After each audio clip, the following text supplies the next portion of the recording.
over the weekend, I was on the Betway website and I saw this pretty cool thing that they have under outrights, and they have odds on which English team is going to go the furthest within the Champions League. And obviously, there's only 3 teams because United was knocked out in the group stages: Manchester City, Liverpool, and as well as Chelsea in the Champions League. And I just wanted to get your thoughts in terms of which team do you honestly think is going to go the furthest? Because you've got a City here who's been out incredibly in form, beating every single team within the Premier League. But they in the last 2-3 Champions Leagues, they've been knocked out by teams you would have expected them to not be knocked out by. You have Liverpool, who won the Champions League 2 seasons ago. You've got Chelsea with a new manager.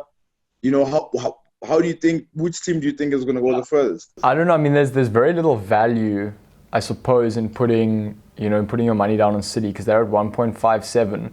But if you really do trust them and you trust their performances this year, you could. I mean, some people would argue that it's money back guaranteed. You know, you get 57% return on what's definitely going to happen. But yeah, I mean, it's really hard to assess across competitions, and I think we've seen that a lot this year in terms of teams playing between Premier League and Champions League. Liverpool having one of their worst Premier League seasons, but haven't been bad in the Champions League. You know, got a great win over Red Bull Leipzig the other day, but then you look at Man United before they were knocked out, and they were playing okay in the Champions League and doing terribly in the Premier League, and since being knocked out, have just done very, very well in the Premier League. So I don't think you can take a team and their performance in one league and directly translate it to the other one. So I think it will be tighter than what the odds suggest. There's quite there's quite a disparity. I think it's 1.57 for City, 3 for Liverpool, and then I believe it's 7.05 for Chelsea.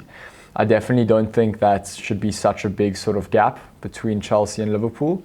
But it's hard to bet against Manchester City. I think it would be foolish too. So for me, if you had to put the bet down, it would be on City.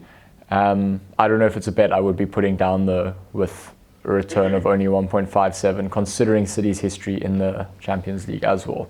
What are your thoughts? Yeah. No. Definitely a good point in terms of regarding Man City's last form in the last couple of Champions Leagues. I think you're right, and sort of you can't translate the league form into the Champions League form. But I got to tell you, man, I think when I watched Liverpool against Leipzig, they played really well, and I think Liverpool, what they tend to do well in this competition is it's just a knockout sort of phase that they just really love to play within this competition. They love to sort of have the home leg and away leg. I remember when they knocked out City, I think it was like 3 years ago, when they made it to the final against Madrid. They got knocked out, but on course, City were heavy favorites and they knocked them out, and I think Liverpool have got that spirit to sort of over 2 legs knock out a team. They are going to concede goals as well, without a shadow of a doubt. And I actually think Liverpool at 3.0 wouldn't be such a bad bet, considering the fact that probably the league is gone. They know that. And maybe they might just put all their eggs into this basket in terms of them trying to win it. And plus, consider the fact that they actually won it recently. So I think it's going to be very interesting. I just saw it and I thought, wow, okay, maybe there's something that I can look at. There's a number of markets on the outright market as well with regards to Champions League. As for bettors as well, it's great that the Champions League is returning. There's some different markets to what they usually are in the Premier League, and it's exciting because it's across different countries. It's not just your top 4 in the English league and whatever. So yeah, I think it's going to be cool to start watching a different kind of football being played, see how teams perform across the different leagues, and maybe see if wagering money sort of pays off a little bit better in the Champions League than it does in the Premier League, because it's been one hell of a hard year in the Premier League. Now, without a doubt, you're definitely right. I think maybe Champions League as well, there could be maybe some interesting bets there as well. I mean, considering the fact that Juventus have to overturn a tie. But this week, it's Man City takes center stage against Gladbach, and as well as Chelsea takes stage against Atletico Madrid. So some really good clashes, man. I'm really looking forward to it this week. Me too. Thanks for the chat, Shakes. Always nice. Always good. Always a pleasure, Oliver. Speak again. Cool. Chat soon. Cheers.